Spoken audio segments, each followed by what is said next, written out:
My name is Elizabeth Muller, and today we're going to make a Spanish dish, shrimp dish called camarón enchilado. Today we're going to be making Spanish style shrimp. It's spicy and it's very good. We're going to be using several ingredients to do that.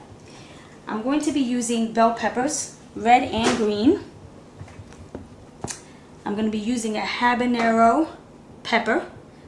Jamaicans also call this a Scotch bonnet pepper.